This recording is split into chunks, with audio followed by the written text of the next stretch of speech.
You are watching the world 24/7 on the NDTV network. I'm Parmeshwar Bawa. We've got an action-packed bulletin lined up for you. Let's begin with the top stories you need to know. The US Supreme Court has denied a plea filed by 2611 Mumbai attacks co-conspirator Tahawwur Rana, seeking an emergency stay on his extradition to India.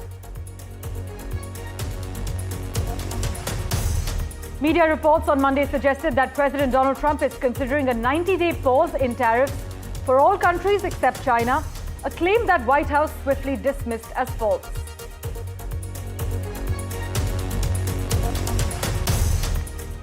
Donald Trump has also reiterated that he'll hit Beijing with an extra 50% tariff if it doesn't withdraw its retaliatory levy by midday today. Yet, the few financial markets that have opened in the Asia-Pacific region are trading higher. During a meeting with Israeli Prime Minister Benjamin Netanyahu, Donald Trump said the US is having direct talks with Iran beginning Saturday.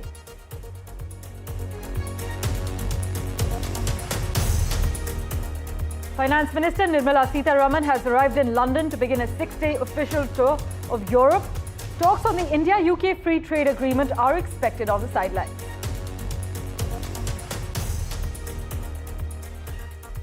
And Dubai Crown Prince and UAE Defence Minister Sheikh Hamdan bin Mohammed bin Rashid Al Maktoum's India touchdown is in focus. An effort to ramp up defence ties with the key strategic partner in the Gulf and Indian Ocean region is the key focus on this 2-day touchdown.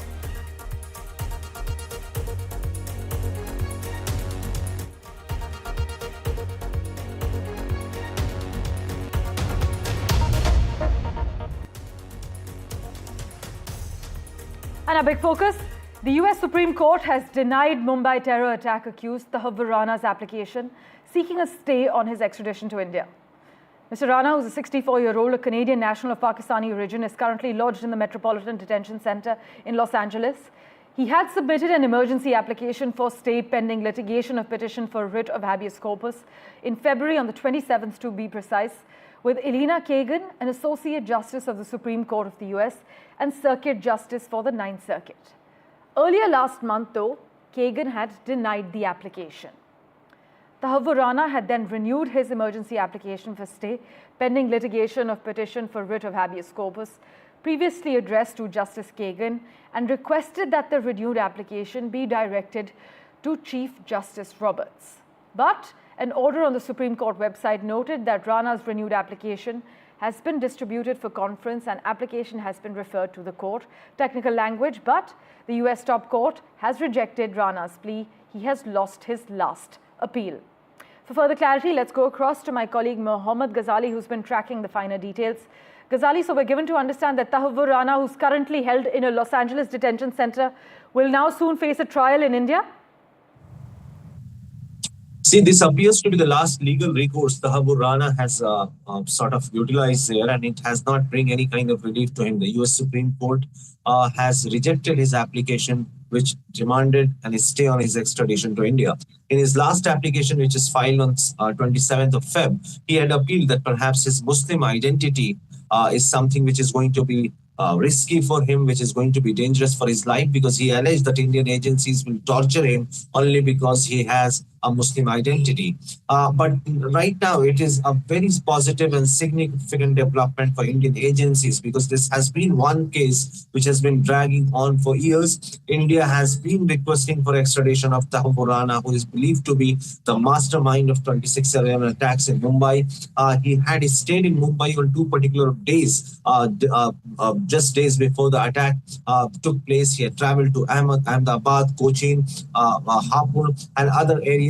And perhaps once he's brought back, if the agencies get if he's sort of given to the Indian agencies and he's brought back to India, agencies will try to unravel all the links and people who were involved in 2611, because Tahawwur Rana as well as David Coleman Headley, they both had come to India. They both are said to be the co-conspirators of 2611 attack. And this has been a major and significant diplomatic victory for India, because there have been words, we heard it in Feb when Prime Minister visited the United States, that how Donald Trump, the US president, had promised that Tahawwur Rana will be extradited to India.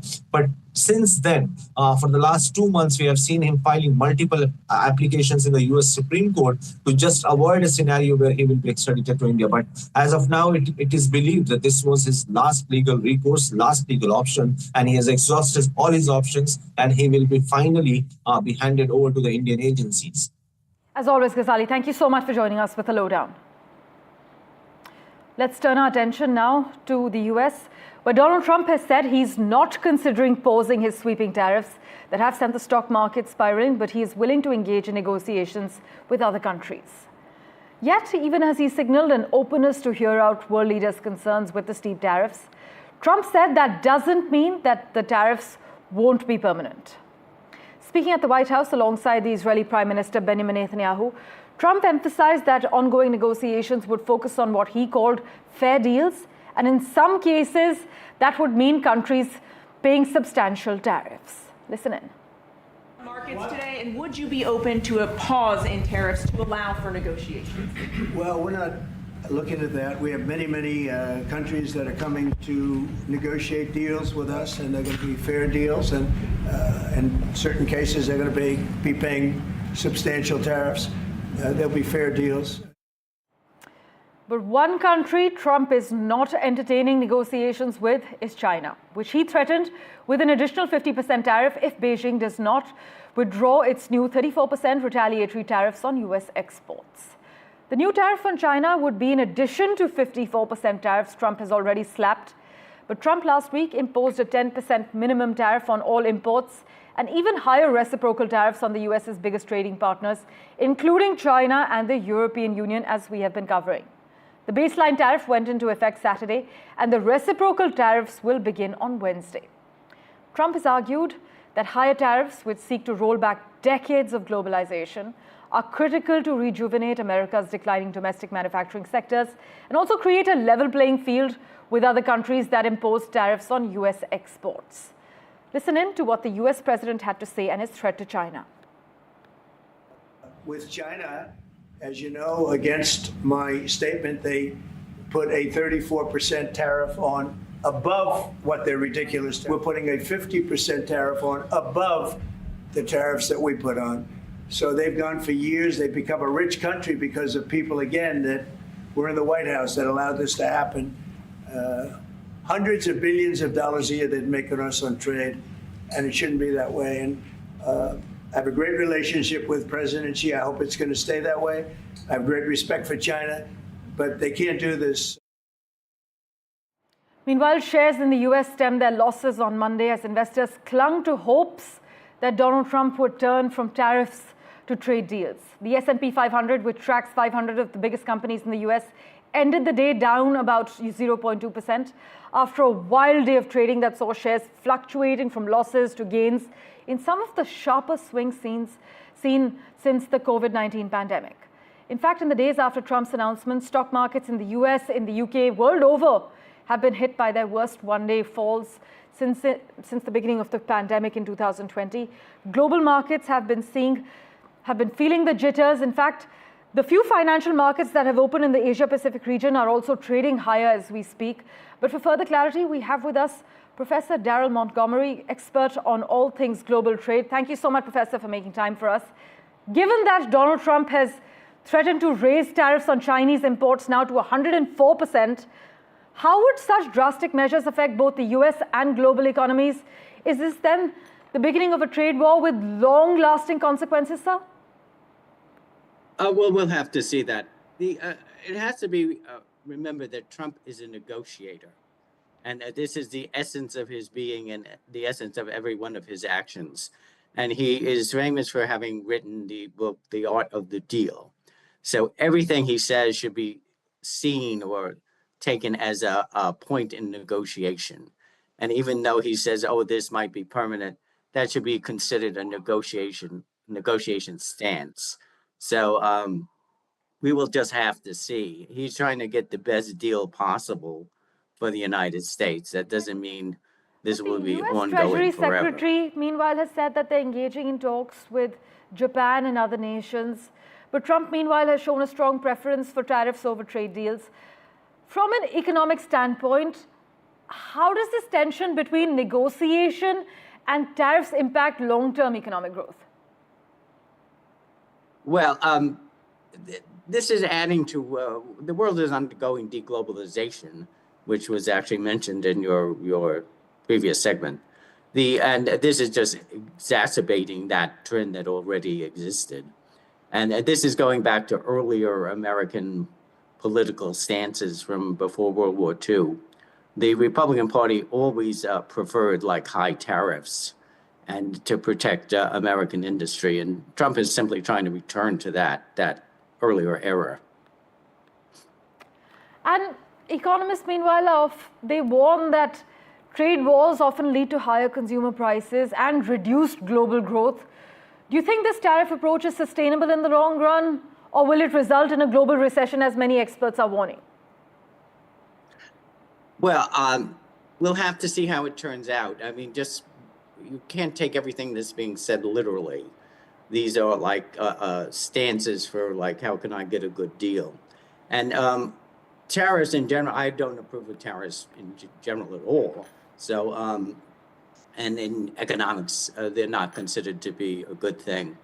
But they do exist, and we have to see what will happen. And it does not mean we're going to have a massive global recession, depression because of these tariffs.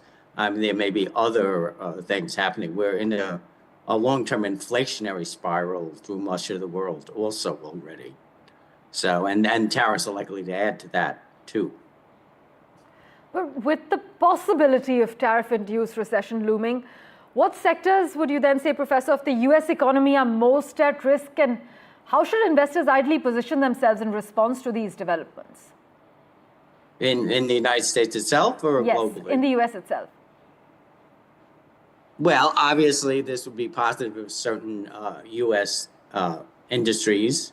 In fact, U.S. steel went up quite a bit today because the tariffs are protectionist.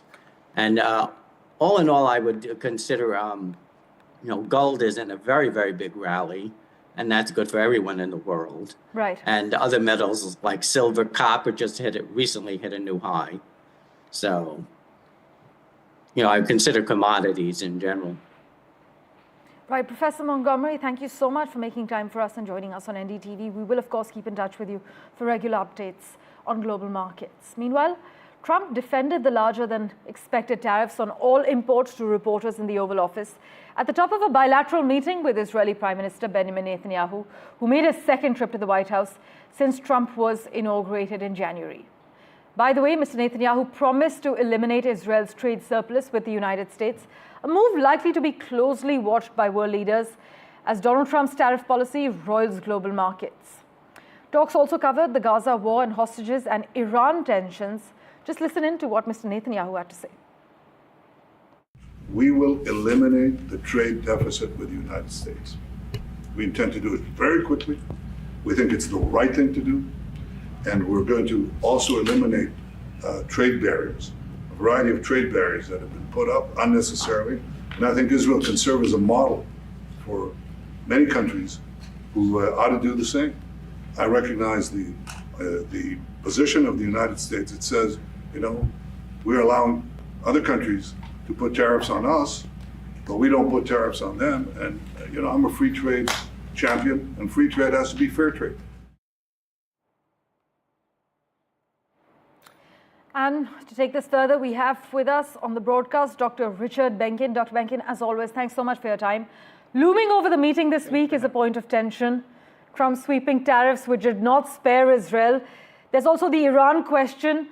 How significant would you say this meeting was, and what were some key takeaways for you? Well, I think first, thank you for having me on. I appreciate that. Our pleasure. And these meetings are always important. The goal for Israel hasn't changed, but obviously between the Biden administration and the Trump administration, we've seen a sea change in terms of how much the United States supports what Israel's trying to do. So this is extremely significant. Now, I think the most significant takeaway that I found had to do with Iran. If you remember, President Trump announced at the press conference that the U.S. and Iran would be holding direct talks this Saturday. Yes. And that's extremely significant because if at the beginning of this most recent negotiations, Iran would only agree to indirect talks. So President Trump announcing that they agreed to direct talks seemed to be a big breakthrough. Now, since then, however, the Iranian government has said, no, they've only agreed to indirect talks where negotiators for the United States and Iran would both go to Oman, but they'd be in different rooms communicating only with Qatari negotiators who would bring these messages back and forth. So I think that's the most significant thing because, of course, President Trump has promised that if there is no agreement, and he has said on a number of occasions that everyone probably would prefer an agreement to the alternative, which is military force. But if an agreement is not reached, he has threatened pretty severe consequences on Iran, including bombing like they've never seen before. So I think, what happens with regards to U.S.-Iran negotiations, how Israel fits in there, that's going to be the most significant element here. Now, my guess is, based on other things I've heard and what's happened previously, yes, is that no doubt President Trump and Prime Minister Netanyahu have already pretty much spoken about exactly what it would look like if, in fact, they had to take military action. And it would be something supportive of one another and something mutual. That is, I think, by far the most significant takeaway. Well, we'll be keeping a close eye on all the developments. Dr. Benkin, as always, thank you so much for your time. Meanwhile, Donald Trump has also said the U.S. is working to get hostages released by Hamas and put in place a new ceasefire in the Gaza Strip, details of which are being worked out as we speak. And with that, let's now turn our attention to the EU. Well, the European Union has said it offered the US a 0-for-0 tariff deal on cars and industrial goods weeks before Donald Trump launched his trade war, but that it would not wait endlessly to defend itself. The EU Commissioner for Trade said he had proposed zero tariffs on cars and a range of industrial goods, such as pharmaceutical products, rubber, and machinery during his first meeting with the US Commerce Secretary. This was back in February, on the 19th of February, with Howard Lutnick. The European Commission President, meanwhile, Ursula von der Leyen, has said that the EU had offered 0-for-0 tariffs for industrial goods, and that offer remained on the table. However, at a press conference last evening, Trump did not appear keen on the offer. Listen in.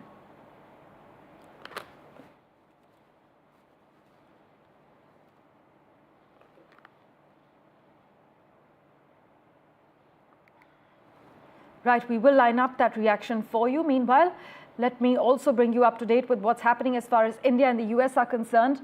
India and the United States continue to deepen strategic coordination. In fact, External Affairs Minister Dr. Jaishankar spoke with US Secretary of State Marco Rubio. The two leaders exchanged views on major global and regional issues, is what we're given to understand. From the Indo-Pacific to the Indian subcontinent, Europe, West Asia, and the Caribbean, the conversation reflected a broad convergence, is what the Ministry of External Affairs has informed us. A key highlight was the shared emphasis on an early conclusion of the India-US bilateral trade agreement. This comes as New Delhi and Washington look to fast-track economic and geopolitical cooperation under Donald Trump's administration.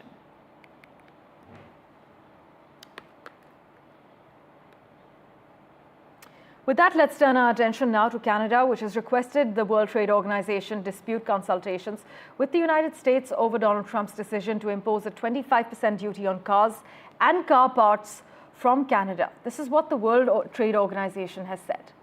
Canada claims the measures are inconsistent with the US obligations under various provisions under the General Agreement on Tariffs and Trade, 1994. This is what the WTO has added. Maha has been tracking the latest developments for us.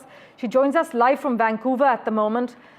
Maha, so Canada has moved the World Trade Organization against the steep 25% tariffs on auto imports imposed by Donald Trump?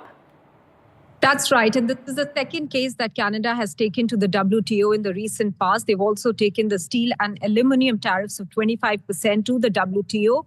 Basically, what Canada is saying that by this 25% tariff that has been imposed by the US, it's flouting, as you pointed out, the 1994 GATT, that is General Agreement on Tariffs and Trade, under Article 2(1)(a), Article 2(1)(b), and Article 8(3), which says that this is not the correct way of going about imposing tariffs on countries, and this circumvents the rules of the World Trade Organization. But the problem with this this kind of appeal or approach to the World Trade Organization is that currently the dispute settlement system is in shambles. The appellate body is non-functional because of lack of quorum, which has been on since the 2019, since the US has been blocking the placement of judges in the appellate body, and therefore any arbitration or dispute mechanism system that the WTO has at the moment, any appeal there will go into a void. What we have here at the current moment is 60 days to both the parties, that is Canada and the US, to look for consultations, and that is exactly what the WTO has also pointed out. The 60 days period gives them a time to consult each other and look for a solution which doesn't take this or initiate this process or takes this process any further. Because if it goes further than that, then as it is, under the current dispute settlement system, this appeal will run into a void. There are about 60 odd countries that have established, which is helmed by the EU, a parallel system of dispute resolution for World Trade Organization. However, US is not part of that, and therefore any conflict at this point, the problem is, cannot be resolved by the WTO. Maha, as always, thank you so much for joining us with the lowdown. Meanwhile, the United States and Iran will hold direct talks over a possible nuclear deal on Saturday. This is what Donald Trump has disclosed. The meeting has also been confirmed by Iran's foreign minister, who called it as much an opportunity as it is a test. The US president had said discussions between Washington and Tehran would be at a very high level, and warned as well that it would be a very bad day for Iran if no agreement was reached. We're having direct talks with Iran, and they've started. It'll go on Saturday. We have a very big meeting, and we'll see what can happen. And I think everybody agrees that doing a deal would be preferable to doing the obvious. And the obvious is not something that I want to be involved with, or frankly, that Israel wants to be involved with if they can avoid it. So we're going to see if we can avoid it. But it's getting to be very dangerous territory. And hopefully those talks will be successful. And I think it would be in Iran's best interest if they are successful. With that, let's turn our attention now to the Finance Minister's London touchdown. Nirmala Sitharaman has arrived in London to begin a 6-day official tour, which will take her to Europe as well. The highlight of the visit is the 13th India-UK Economic and Financial Dialogue with Chancellor Rachel Reeves, focusing on trade, UPI interlinkage, investment, as well as financial regulation. In fact, bilateral talks on the India-UK Free Trade Agreement are expected on the sidelines as well. Ms. Sitharaman will then travel to Austria for meetings with top Austrian officials as well as top business leaders in Austria. News and updates continue in a moment right after this very short break. Do stay tuned.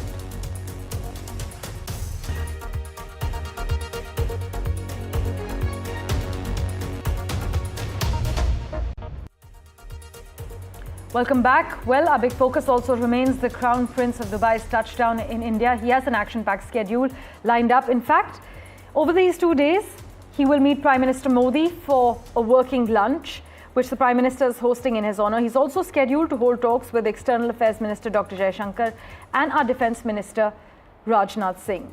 In Mumbai, in fact, he will be leading a business roundtable with Indian and Emirati leaders. The visit aims to strengthen the India-UAE Comprehensive Strategic Partnership, deepen trade ties, and further connect the 4.3 million strong Indian diaspora in the UAE.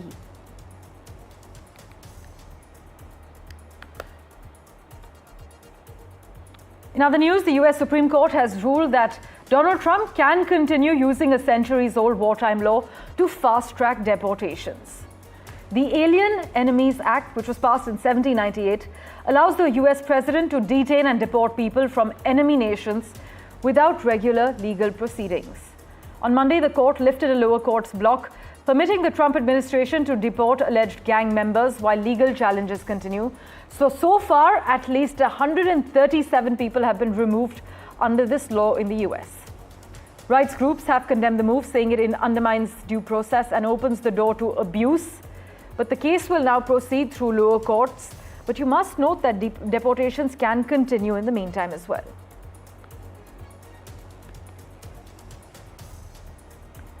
Thank you for investing your time and watching this edition of The World 24/7.